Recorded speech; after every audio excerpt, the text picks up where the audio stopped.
Hi everyone. Sanjay मिला है मेरे को आज. He is taking me to a place called Blue Mountain in Sydney. I was here in Sydney for some work, and then I extended a day to be with him, and he sweetly offered to take me around, and now we're on our way to Blue Mountains in Sydney. Hello everyone. Yeah, it's been nice meeting Amitabh after a long time. We spent some good time together in Delhi. ये संजय से हम discuss कर रहे थे कि Australia में रहना, क्योंकि संजय पिछले 4-5 साल से यहाँ पे ही हैं और सिटीजनशिप ले चुके हैं.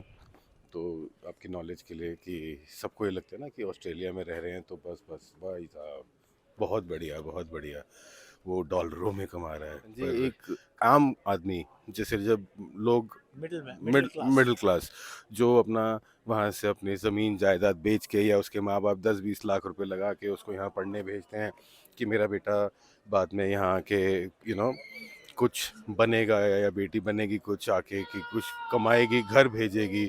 तो एक जनरल लाइफस्टाइल यहाँ पे, प्रॉपर गुड लाइफस्टाइल, मतलब जैसे हम इंडिया में एक नॉर्मल लाइफस्टाइल, फॉर एग्जांपल एक आदमी अगर मान लो 1-1.5 लाख रुपए महीना कमा रहा हो, इस लेवल पे अगर हम लोगों की बात करें तो व्हाट डू यू थिंक कि what kind of a lifestyle they will get and what are the expenses in terms of staying in Australia?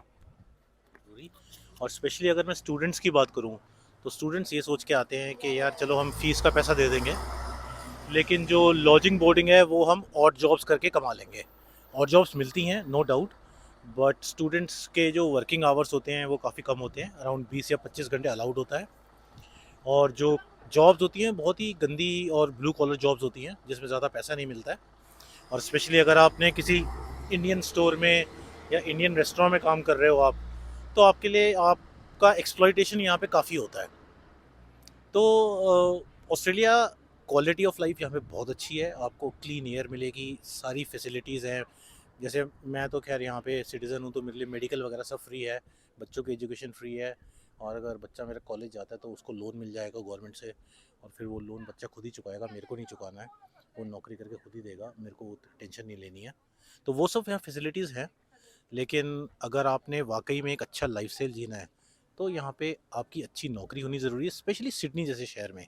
Adelaide, Brisbane वगैरह जो टीयर 2 सिटीज़ हैं, इसमें तो चलो अगर एक भी बंदा काम करे तो अच्छा खासा आप लाइफ जी सकते हो। लेकिन सिडनी में तो आपको दोनों को काम करना है, अगर आप हस्बैंड वाइफ हैं या पार्टनर्स हैं तो।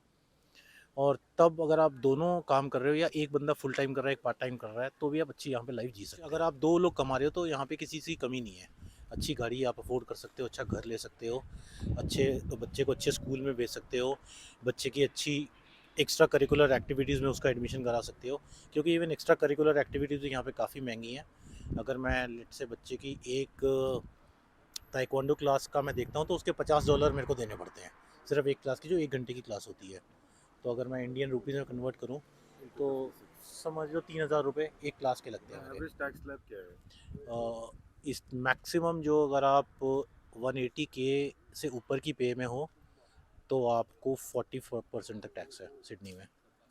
आप जैसे नीचे आते रहते हो तो थोड़ा नीचे है, कम है 35 है 30 है। लेकिन काफ़ी लोग जो मेरे ऑफिस वगैरह में सब 40% के ऊपर है। डू यू थिंक कि अगर जैसे यहाँ पे आप जैसे जो कह रहे हो 40% दे देते हैं और अच्छी, if you are into a bigger salary bracket, तो क्या आपको ऐसा लगता है कि बंदा यहाँ पे 3-4 साल काम करके दिल्ली में या बॉम्बे में कहीं पे 2-2.5 करोड़ 3 करोड़ की एक प्रॉपर्टी में इन्वेस्ट कर सकता है, बिल्कुल कर अपने सकता है। पेरेंट्स के लिए उतना सेविंग कर सकता है?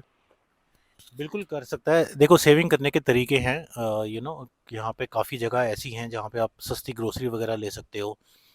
थोड़ा प्लान करनी पड़ती हैं चीज़ें। जैसे जो ग्रोसरी स्टोर्स हैं यहाँ पे हर हफ्ते 2 हफ्ते में सारी चीज़ें हाफ रेट पे हो जाती हैं। तो आप उस दौरान अपनी ग्रोसरी लो। थोड़ा अपने ट्रैवल को कम करो, मतलब छोटी छोटी चीज़ों में अगर आप थोड़ा सा सेविंग करोगे तो आप ज़रूर सेविंग कर सकते हो। और वो अपनी आदत बनाने की बात होती है। आप अपनी आदत बना लो तो अच्छी खासी आप सेविंग कर सकते हो, ऐसी बात नहीं है। अगर एक बंदा वहाँ से जैसे यहाँ आता है, फॉर एग्जांपल जैसे किसी ने अपने बेटे को या बेटी को 25-30-40 लाख 50 लाख लगा के भेजा पढ़ने के लिए, और ये सोचा कि यहाँ के वो पर आवर पे मैकडॉनल्ड वगैरह टाइप की जगह पे काम करके अपना घर का खर्चा निकाल ले। Is that a possibility? Like यहाँ फॉर एग्जांपल कॉलेज की फ़ीस क्या होगी अगर एक नॉर्मल प्रोफेशनल कोर्स में, जैसे इंजीनियर्स के लिए भी भेजते हैं बच्चे ज़्यादा को, इंजीनियर, डॉक्टर या ऐसे, तो उसके कॉलेज की फ़ीस क्या होगी और क्या वो अपने खर्चे निकाल सकते हैं? खर्चे बिल्कुल निकाल सकते हैं, लेकिन थोड़ा सा ना आजकल बच्चे स्मार्ट हो गए हैं काफ़ी। तो बच्चे यहाँ सिर्फ पढ़ने नहीं आते हैं, बच्चे ये सोच के आते हैं कि मैं पढ़ाई करूँगा या करूँगी, और उसके बाद वो एक ट्रेड कोर्स में एडमिशन ले लेते हैं। ट्रेड कोर्स का फ़ायदा ये होता है कि ट्रेड कोर्स से डायरेक्टली आप परमानेंट रेजिडेंट यहाँ पे बन सकते हो, और परमानेंट रेजिडेंट मतलब नेक्स्ट स्टेज फिर सिटीजनशिप है। तो आप यहाँ अगर 4 साल की इंजीनियरिंग करते हो तो आपके बाद आपको उसके बाद एक सर्टेन टाइम तक यहाँ पे काम करना है। लेकिन यही आप लेट से इंजीनियरिंग में एडमिशन लेते हो और 1 साल बाद इंजीनियरिंग छोड़ के लेट से कोई इलेक्ट्रिशियन का कोर्स कर लेते हो, तो इलेक्ट्रिशियन के कोर्स के बाद आप 1 साल काम करोगे, आप सीधा पीआर मिल जाती है आपको। और इलेक्ट्रिशियन यहाँ पे इतना कमाता है जिसकी मतलब कहने की हद नहीं है। मतलब समझ लीजिए कि अगर आप अच्छे इलेक्ट्रिशियन हो, मतलब मैं बड़ी अजीब बात कर रहा हूँ लेकिन सच्चाई यही है, तो आप दिन का 800-900 डॉलर तक कमा सकते हो। So which means even if you are working let's say 7 days a week, तो अगर आप बिल्कुल कमर तोड़ मेहनत कर रहे हो तो आप 3 से 4 हज़ार डॉलर एक हफ्ते का कमा सकते हो। यहाँ पे इलेक्ट्रिशियन के कोर्स की कॉस्ट क्या है? मेरे ख्याल से 17-18 लाख है पर साल, पर ईयर। और 1 साल का कोर्स है? 2 साल के कोर्स हैं, और जनरली 30-35 लाख में वो कोर्स हो जाता है। और 30-35 लाख तो मतलब अगर आप सेविंग देखोगे तो आप यार 1 साल 2 साल में ही वो सेविंग निकाल लोगे। 2 साल में वो सेविंग, 2 साल से भी पहले ही आप ब्रेक इवन हो जाओगे। सो और आप कोर्स के साथ साथ जॉब जॉब करो, वो भी कर सकते हो। तो आप अपने लेट से पहले साल की आप फीस दे दो, और पहले साल में अगर आप काम करते हो तो दूसरे साल की फीस आप वैसे ही निकाल सकते हो। सो टेक्निकली स्पीकिंग जो ऑड जॉब्स हैं हमारी, जैसे इलेक्ट्रिशियन हो गया, लेबर हो और गया, जॉब इलेक्ट्रिशियन जो है और जॉब नहीं है, वो प्रोफेशनल में आ इलेक्ट्रिशियन तो जाएगा? प्रॉपर प्रोफेशनल जॉब है यहाँ पे। ओके। सो इलेक्ट्रिशियन तो प्रोफेशनल जॉब हो गई। अब जैसे जो ऑड जॉब्स हैं, for example construction labours and so on and so fourth, इनमें क्या कमाते हैं? क्योंकि कई लोग हमारे विलेजेस वगैरह से आते हैं just to get a better life, quality of life, आते ही वो लोग लेबर वगैरह में लग जाते हैं। एक तो उनकी कमाई क्या होती है, दूसरा वो लोग को आगे ग्रोथ प्रोस्पेक्ट क्या है? जो एक बार लेबर में लग गया, क्या उसके आगे वो ग्रो कर पाएगा कभी ज़िंदगी में, या वो इसी में घुसा रहेगा? थोड़ा आगे चलते हैं, यहाँ बहुत ठंड है। तो देखो, अगर एक कंस्ट्रक्शन की मैं बात करूँ, कंस्ट्रक्शन यहाँ पे काफ़ी एक रिस्पेक्टेबल जॉब है और रिस्पेक्टेबल करियर है। यहाँ पे ऑस्ट्रेलिया में हर जगह कंस्ट्रक्शन हो रही है, कंस्ट्रक्शन वर्कर्स की यहाँ पे हमेशा ज़रूरत रहती है। But at the same time construction workers की अपनी लॉबी है। यहाँ पे मैक्सिमम कंस्ट्रक्शन वर्कर्स आपको ऑस्ट्रेलियन या लेबनीज़ मिलेंगे। इंडियंस को वो कंपैरेटिवली कम घुसने देते हैं। आप घुस सकते हो बट मुश्किल है थोड़ा सा। करते हैं लोग, ऐसी बात नहीं है। Construction is a very good career. जहाँ आप और जॉब्स की बात कर रहे हो, और जॉब्स का मतलब मैं ये बोलता हूँ जैसे रेस्टोरेंट में काम कर लिया, केएफसी में काम कर लिया, मैकडॉनल्ड्स में काम कर लिया, या कहीं इंडियन स्टोर में काम कर लिया, वहाँ पे थोड़ी एक्सप्लॉयटेशन ज़्यादा है। वहाँ पे तो आपको मुश्किल से 1 घंटे का 30-35 डॉलर मिलता है। तो दिन के आप 100-200 डॉलर कमा सकते हो। सो जो बेसिकली जो बच्चे यहाँ पे प्रोफेशनल कोर्सेज के लिए आते हैं, लाइक डॉक्टर्स, इंजीनियर्स, और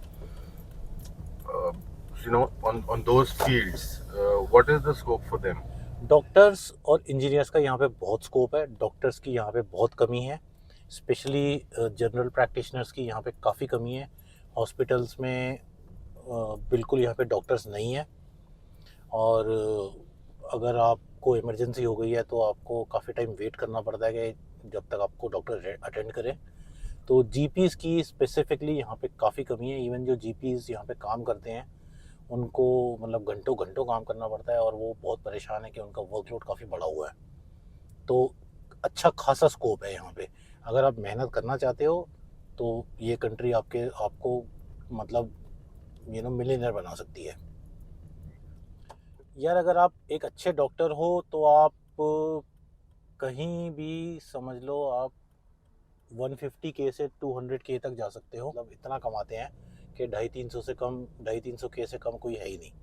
सर्जन्स का और स्पेशलिस्ट का यहाँ पे बहुत बहुत चार्जेस है। But at the same time यहाँ की पढ़ाई और यहाँ के जो कोर्सेज हैं वो आपको यहाँ के हिसाब से करने पड़ते हैं, तो काफ़ी मुश्किल हैं काफ़ी टाइम लगता है। आप ये सोचो कि इंडिया का, अगर मैं इंडिया में डॉक्टर हूँ और इंडिया के कोर्स करके यहाँ डायरेक्ट डॉक्टर बन जाऊँगा, वो नहीं है।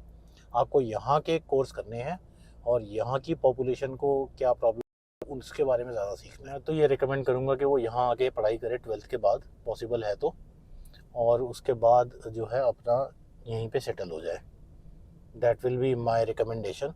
बजाय इसके कि अगर आपने यहाँ आना ही है तो जितना जल्दी आओ उतना अच्छा है।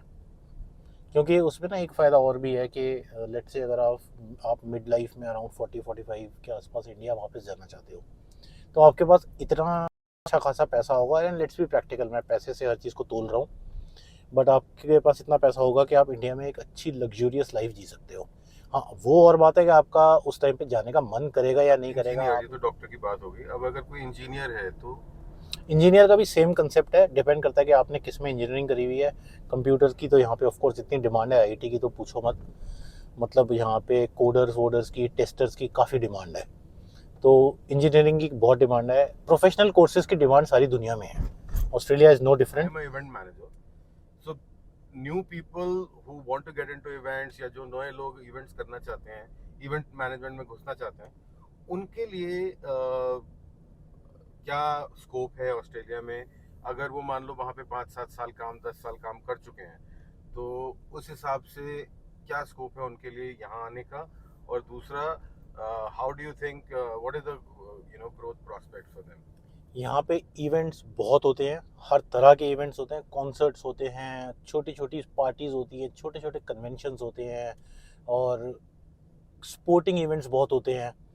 तो ऑस्ट्रेलिया तो आजकल हर कोई आना चाहता है when it comes to specifically. Ma'am एक छोटी सी बात है, ऑस्ट्रेलियन ओपन देख लीजिए आप। ऑस्ट्रेलियन ओपन जब होता है तो उसके आसपास इतने इवेंट्स होते हैं, इतनी पार्टीज़ होती हैं, और इतने सारे यहाँ पे स्पोर्ट्समैन एथलीट्स आते हैं, और साथ में उनकी फैमिलीज आती हैं, फिर उस कंट्री के फैंस आते हैं। तो इवेंट मैनेजमेंट का तो यहाँ पे बहुत स्कोप है। प्लस अगर आप प्रोफेशनली देखो तो यहाँ पे इंडियन कंपनीज बहुत हैं। फॉर एग्जांपल जैसे TCS है, HCL है, वो इतने इवेंट्स करती हैं। और जैसे मैं तो खैर CBA में काम करता हूँ, CBA के खुद के इतने इवेंट्स होते हैं।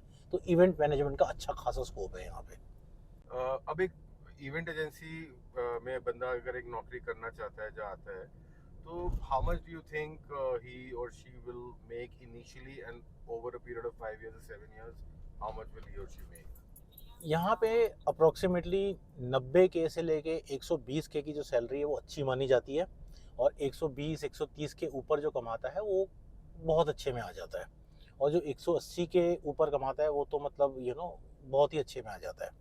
तो अगर आप नए नए आए हो और आपको 90 to 100 के यहाँ पे मिल ही जाएगा, तो आप एक अच्छी salary bracket. And what about the scope for the travel industry, like travel agents? Travel agents का भी यहाँ पे बहुत स्कोप है। ट्रैवल एजेंट्स यहाँ पे अब जब से कोविड के बाद ट्रैवल खुला है, उसके बाद से तो ट्रैवल एजेंट्स यहाँ पे बहुत बहुत काम है उनके पास। ना ही सिर्फ वो फ्लाइट्स का काम करते हैं, बल्कि यहाँ पे ऑस्ट्रेलिया में काफ़ी सारे पोर्ट्स हैं, और यहाँ पे क्रूजेज़ वगैरह बहुत चलती हैं। और क्रूजेज़ मतलब हर महीने में 2-3 क्रूज चलती रहती हैं, और यहाँ के लोग क्रूज़ के पे जाने के लिए बहुत शौकीन हैं। तो ट्रैवल इंडस्ट्री तो इस टाइम पे यहाँ पे काफ़ी अच्छी बूमिंग है। What is the work life balance here? Like यहाँ पे मैंने देखा है 8 से 5 काम करते हैं, 8 से 4 काम करते हैं. They don't work at night. And so what is the work life balance here? अगर आप प्रोफेशनल इंडस्ट्री में हो, वर्क लाइफ बैलेंस यहाँ पे बहुत ही ज़बरदस्त है।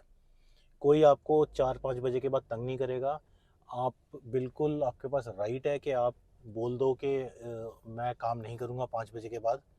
हाँ, ठीक है, कभी कभी अब कोई लोग हैं जो मान लो इंडिया में ऑलरेडी जॉब कर रहे हैं, 30 की एज से लेके, या 28 की उम्र से लेके 40 की उम्र के बीच का बैंड पकड़ लेते हैं, एक्सपीरियंस भी है, but now there is a new drive कि यार बस बहुत हो गया, बाहर जाके ना कुछ, let me make that extra buck and then अपनी रिटायरमेंट। मतलब हर एक का अपना अपना थॉट है, कई लोगों की अलग प्लानिंग है, कईयों की अलग है। तो या मैं, उनके बच्चे हो चुके हैं, वो चाहते हैं अपने बच्चों को एक बेटर लाइफस्टाइल देना या एक अलग लाइफस्टाइल देना, तो उनके लिए what would you know suggest across the platform जो हमने अभी तक डिस्कस किए हैं? एक आम आदमी को यहाँ पे रहने के लिए सिडनी जैसे शहर में एक एवरेज लाइफ लीड करने के लिए, normal average decent middle class जिसको हम बोल सकते हैं, decent middle class average life lead करने के लिए कितने डॉलर पर मंथ कमाने चाहिए, एंड लग्जूरियस लाइफ लीड करने के लिए कितने, अब I mean and there is no nothing, कोई अंत नहीं होता कभी भी एक्स्ट्रा कमाने का, बट एक एवरेज कितना डॉलर्स पर मंथ उसके इनकम होनी चाहिए कि वो चीज यहाँ पे कंफर्टेबल लाइफ लीड कर सके। सिडनी ऑस्ट्रेलिया का सबसे महंगा शहर है। इनफैक्ट सिडनी मेरे ख्याल से दुनिया के सबसे महंगे शहरों में एक आता है। जैसे अगर आप टोक्यो, न्यूयॉर्क, मुंबई वगैरह देखते हो तो सिडनी भी उसी लीग में है। काफ़ी महंगा शहर है। तो अगर आप एक एवरेज बिल्कुल ही बिल्कुल टिपिकल मिडिल क्लास लाइफ के लिए आपको 4,500 से $5,000 के बीच में चाहिए पर महीना, जिसमें आप एक ठीक ठाक गाड़ी ले सकते हो और एक अच्छी जगह पे अच्छे सबब में रह सकते हो, अच्छा खासा खा पी सकते हो और हफ्ते में 1-2 दिन इवन बाहर भी आप जा सकते हो और अपने बच्चों को भी ठीक ठाक पढ़ा सकते हो, अच्छे कपड़े पहना सकते हो and you can lead a good middle class life in $4,500 से $5,000। यही अगर आपको लग्जूरियस लाइफ जीनी है तो आपको एटलीस्ट $6,000 से ऊपर चाहिए हर महीने। एक परसेंटेज कैलकुलेट कर लेते, जैसे मेलबर्न हो गया, एडलेड हो गया, ब्रिस्बेन हो गया। मेलबर्न आप बोल सकते हो 10 से 20% कम ही है सस्ता महंगा। तो सिडनी अगर जिस चीज़ के आपको $100 लग रहे हैं या $100 लग रहे हैं, मेलबर्न में शायद $85 to $90 लगेंगे। मेलबर्न में खाना सस्ता है, ये मुझे पक्का पता है क्योंकि मैं मेलबर्न जब जाता हूँ तो इंडियन खाना मेरे को वहाँ पे काफ़ी सस्ता मिलता है सिडनी के कंपैरिजन में।